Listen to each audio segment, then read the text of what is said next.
Hi friends, welcome back to my YouTube channel Vishal Pandey education.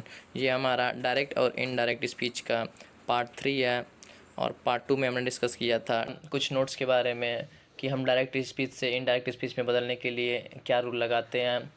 तो उसमें lastly हमने बताया था आपको कि अगर रिपोर्टिंग स्पीच के अंदर यानी कि रिपोर्टेड स्पीच जो जिसको बोलते हैं और रिपोर्टिंग वर्ब दो चीज़ें होती हैं। हमें तो ये पता है जो इन्वर्टेड कामा के अंदर होता है उसे रिपोर्टेड स्पीच बोलते हैं और रिपोर्टिंग वर्ब क्या होता है जो इन्वर्टेड कामा के बाहर होता है।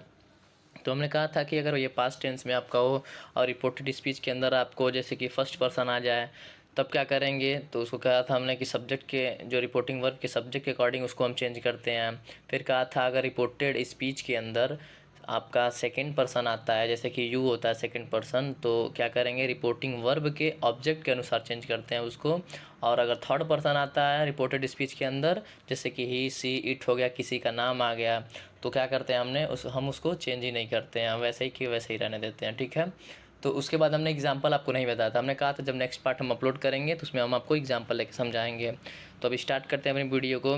कुछ नोट्स एक दो और देखेंगे फिर हम एग्जांपल में आपको अच्छे से समझा देंगे, तो पुरानी चीज़ें भी आपको एक बार रिवाइज हो जाएंगी। ठीक है। तो बिना देर के हुए चलते हैं वीडियो की ओर। हमने लिया यहाँ पे असर्टिव सेंटेंस। इसमें लिखा है कि यदि रिपोर्टेड स्पीच में असर्टिव सेंटेंस हो तो इनडायरेक्ट निम्न प्रकार से बनाया जाता है। यानी कि रिपोर्टेड स्पीच वही जो कामा इन्वर्टेड कामा के अंदर होता है।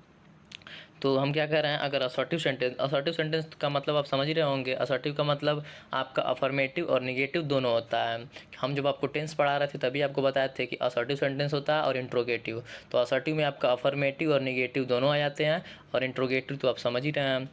तो असर्टिव जो बोल रहा है तो आप समझिएगा कि अफर्मेटिव भी हो सकता है और निगेटिव भी हो सकता है। तो बोल रहा है नोट में कि यदि रिपोर्टेड स्पीच में असर्टिव सेंटेंस हो यानी कि अफर्मेटिव और निगेटिव हो तो इनडायरेक्ट बनाते समय हम क्या करते हैं। तो फर्स्ट देखिए क्या इसमें दिया है नोट कि यदि रिपोर्टिंग वर्ब पास्ट टेंस में हो, पास्ट टेंस में अगर होता है आपका रिपोर्टिंग वर्ब तो क्या करते हैं उसके वर्ब को टोल्ड या इन्फॉर्म्ड आदि से बदल दिया जाता है और दोनों पार्ट को दैट से जोड़ दिया जाता है।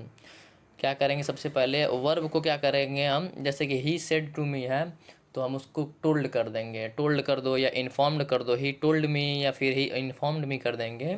और क्या करेंगे और दोनों पार्ट को दैट से जोड़ दिया जाएगा। एक चीज़ पहले सबसे पहले हमने ऊपर क्या लिखा है कि असर्टिव होना चाहिए। जो आप भी आपका सेंटेंस है रिपोर्टेड स्पीच का वो आपका असर्टिव हो यानी कि अफर्मेटिव हो या निगेटिव हो, इंट्रोगेटिव नहीं होना चाहिए, ये ध्यान दीजिएगा। और रिपोर्टिंग वर्ब आपका पास्ट टेंस में हो तो क्या करेंगे वर्ब को पहले, कौन से वर्ब को, रिपोर्टिंग वर्ब के वर्ब को, जैसे सेड है तो उसको क्या करेंगे कि टोल्ड या इन्फॉर्म्ड में बदल देंगे और दोनों पार्ट को दैट से यानी कि रिपोर्टिंग वर्ब और रिपोर्टेड स्पीच दोनों को क्या करेंगे हम दैट से जोड़ देंगे। अब देखते हैं एग्जांपल तो आपको ज़्यादा बेटर समझ में आएगा। जैसे हमने ले रखा है यहाँ पे कि he said to me I do not take your book today. ठीक है। तो यहाँ पे अब तक जितने भी हमने रूल या फिर जो भी कंसेप्ट पढ़ा उसका सब अप्लाई हम यहाँ पे करके आपको सब एक बार से रिवाइज भी करा देंगे, सारे कंसेप्ट आपका रिवाइज हो जाएगा। जैसे कि हमने एग्जांपल ले रखा है he said to me I do not take your book today. तो सबसे पहले हमने क्या कहा कि अगर पास्ट टेंस में होगा और इन रिपोर्टेड स्पीच आप देखिएगा, रिपोर्टेड स्पीच क्या है यहाँ पे I do not take your book today.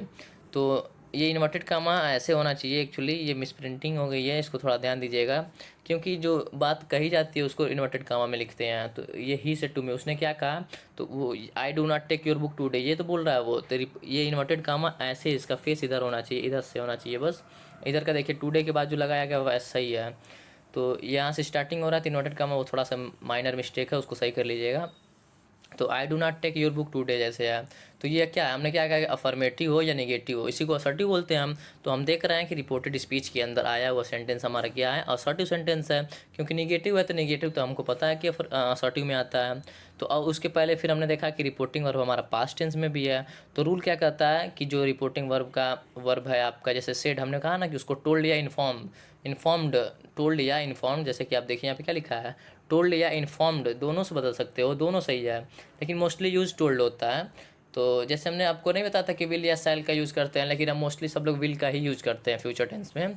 तो वही चीज़ यहाँ पर भी है टोल्ड या इन्फॉर्म्ड, बट आप टोल्ड से भी मतलब ज़्यादा लोग टोल्ड से ही इसका वो करते हैं, इनडायरेक्ट स्पीच बनाते हैं। तो आप टोल्ड से बनाइएगा। हो गया ही टोल्ड मी, मैं इसलिए बता दिया इन्फॉर्म ताकि आपको आगे दिखे कहीं भी एग्जाम्पल तो ये मत समझिएगा कि गलत बनाया है, वो भी होता है। ठीक है। तो यहाँ पे हो गया ही टोल्ड मी, हमने क्या किया, सेड टू को केवल टोल्ड से बदल दिया, ठीक है। उसके बाद हमने कहा कि रिपोर्टिंग वर्ब और रिपोर्टेड स्पीच को हम दैट से जोड़ देते हैं, तो हमने दैट से जोड़ दिया। उसके बाद देखिए हमने क्या कहा था कि रिपोर्टेड स्पीच के अंदर जो आया हुआ सब्जेक्ट होगा, अगर वह फर्स्ट पर्सन होगा तो हमने क्या कहा था, उसको रिपोर्टिंग वर्ब के, ध्यान से सुनिएगा, अगर फर्स्ट पर्सन होगा रिपोर्टेड स्पीच के अंदर आया हुआ सब्जेक्ट, जैसे कि यहाँ पे क्या है, आई तो है सब्जेक्ट, रिपोर्टेड स्पीच के अंदर सब्जेक्ट क्या है आपका, आई, तो आई आपका फर्स्ट पर्सन है, तो इसको क्या हमने बोला था कि रिपोर्टिंग वर्ब के सब्जेक्ट के अकॉर्डिंग इसको चेंज करेंगे। तो रिपोर्टिंग वर्ब का सब्जेक्ट ही है, तो हम ही के अकॉर्डिंग इसने हमने इसको क्या कर दिया, ही कर दिया, तो हो गया दैट ही। उसके बाद हमने कहा था कि ये आपका कौन सा टेंस है, ये ध्यान दीजिएगा, प्रेजेंट इंडेफिनिट टेंस है। तो हमने फर्स्ट वाले पार्ट में इसके डायरेक्ट और इनडायरेक्ट स्पीच के क्या बताया था कि क्या करेंगे, हम प्रेजेंट इंडेफिनिट को पास्ट इंडेफिनिट में चेंज कर देते हैं। तो डू नॉट है तो ये डिड नॉट आपका हो जाएगा, और टेक, उसके बाद देखिए यहाँ पे योर है, तो यहाँ पे ही के अकॉर्डिंग आएगा ना, जैसे कि I do not take your book today, मैंने तुम्हारी किताब नहीं ली है, टुडे का पहले बात हमने दैट डे कर दिया, बुक का बुक रहेगा, योर बुक है तो किसकी बुक, तुम्हारी बुक, तो वो हमसे करा ना, जैसे यहाँ पे बात समझिए, I do not take, he said to me, उसने मुझसे कहा कि I do not take your book today, मैं तुम्हारी किताब नहीं लिया हूँ, या फिर यहाँ पे एक्चुअली है प्रेजेंट इंडेफिनिट, तो आप इसका प्रेजेंट इंडेफिनिट में ही क्या करेंगे, ट्रांसलेशन करेंगे ना। तो ये समझ रहे हैं आप ना कि I do not take your book today, वो कह रहा है मुझसे कि मैंने तुम्हारी किताब नहीं ली। तो अब यहाँ पे जब इनडायरेक्ट स्पीच कहेंगे तो इनडायरेक्ट में क्या हो जाएगा, ही डिड नॉट, वो हम फिर ये देखो, ही टोल्ड मी, उसने मुझसे कहा दैट कि he did not take my book, वह मेरी किताब नहीं लिया था, नहीं लिया था, ठीक है। यहाँ पे क्या हो जाएगा, नहीं लिया बोलेंगे, था नहीं बोलेंगे, क्योंकि लिया था क्या हो जाएगा आपका, दूसरा टेंस आ जाएगा, तो इसलिए हम कहेंगे लिया था, क्योंकि पास्ट इंडेफिनिट है, लिया केवल बोलेंगे।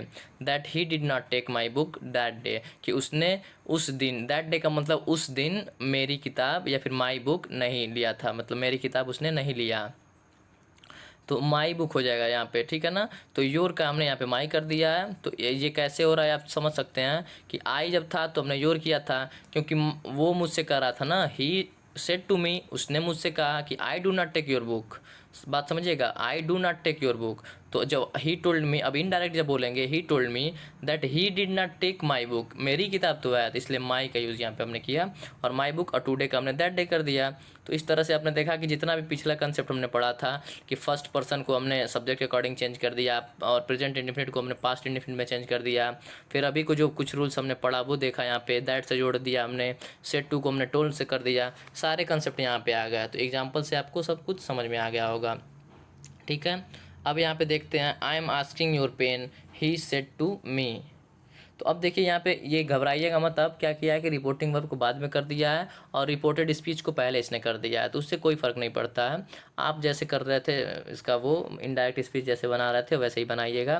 तो सबसे पहले आप देखेंगे कि रिपोर्टेड स्पीच के अंदर क्या है, असर्टिव है, क्योंकि ये क्या है, प्रेजेंट कंटिन्यूअस है, आपको दिख रहा है, इज एम आर और वर्ब की फर्स्ट फॉर्म में आईएनजी होता है, तो क्या होता है, प्रेजेंट कंटिन्यूअस होता है।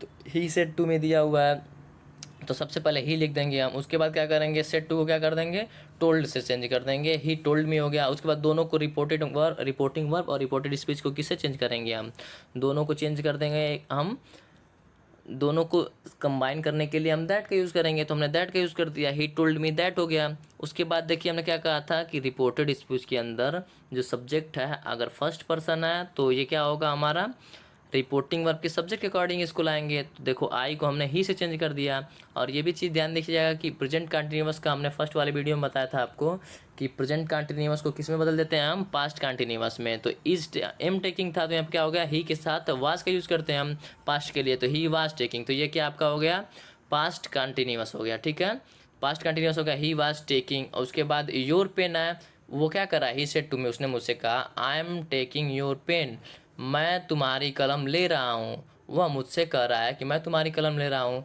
तो मैं जब बताऊँगा उसको तो कहूँगा कि he told me that he was taking my pen, कि वह that he was taking my, तो इसका ट्रांसलेशन आप देख सकते हैं कि ही टोल्ड मी, उसने मुझसे कहा, दैट कि he was taking my pen, वह मेरी कलम, माई पेन का मतलब वह मेरी कलम ले रहा था, ठीक है। तो ऊपर वाले का पहले आप ट्रांसलेशन करके देख लीजिएगा। ही सेड टू मी, उसने मुझसे कहा, I am taking your pen, मैं तुम्हारी कलम ले रहा हूँ। और जब यही बात मैं इनडायरेक्ट कहूँगा, मतलब कि मैं बताना चाह रहा हूँ, तो कैसे हो जाएगी? ही टोल्ड मी, उसने मुझसे कहा, that he was taking my pen, उसने मुझसे कहा कि वह मेरी कलम ले रहा था। माई पेन, मेरी कलम थी ना, क्योंकि यहाँ पर देखिए I am taking your pen था, तो तुम्हारी कलम, वह मुझसे कह रहा था कि I am taking your pen, मैं तुम्हारी कलम ले रहा हूँ। तो जब मैं वो बात कहूँगा किसी और से, मतलब किसी अनदर तीसरे पर्सन से मैं जाके कहूँगा, तो मैं यही कहूँगा ना कि ही टोल्ड मी, उसने मुझसे कहा कि that he was taking my pen, कि वह मेरी कलम ले रहा था। मैं अब इनडायरेक्ट बात कर रहा हूँ, मैं उससे डायरेक्ट नहीं कर रहा हूँ। वो जो मुझसे बोला, मान लो जो दूसरा आदमी हमारे सामने है, उसने मुझसे कहा, तो हमसे कहा, तो वो डायरेक्ट बोल रहा है। क्या बोल रहा है कि ही सेड टू मी, उसने मुझसे कहा कि I am taking your pen, मैं तुम्हारी कलम ले रहा हूँ। तो मैं जब ये बात किसी और से बताऊंगा तो वो इनडायरेक्ट हो जाएगा। तो मैं क्या कहूँगा कि ही टोल्ड मी, उसने मुझसे कहा कि that he was taking my pen, कि वह मेरी कलम ले रहा था। ठीक है, मैं अब दूसरे आदमी से कह रहा हूँ तो इनडायरेक्ट कर रहा हूँ, इसलिए यहाँ पे माई पेन हो गया है। मेरी कलम की बात हो रही थी तो माई पेन। तो आज के लिए बस इतना ही, मिलते हैं हम अपने डायरेक्ट और इनडायरेक्ट स्पीच के पार्ट 4 के साथ कल। अगर ये वीडियो अच्छी लगी हो तो लाइक कर दीजिएगा, और कुछ भी डाउट हो तो कमेंट कर दीजिएगा फ्रेंड्स। और अभी तक हमारे चैनल विशाल पांडे एजुकेशन को सब्सक्राइब ना किया हो तो सब्सक्राइब कर दीजिएगा, और बेल आइकन को प्रेस कर दीजिएगा ताकि नोटिफिकेशन आपको सबसे पहले मिल सके। Thanks for watching friends.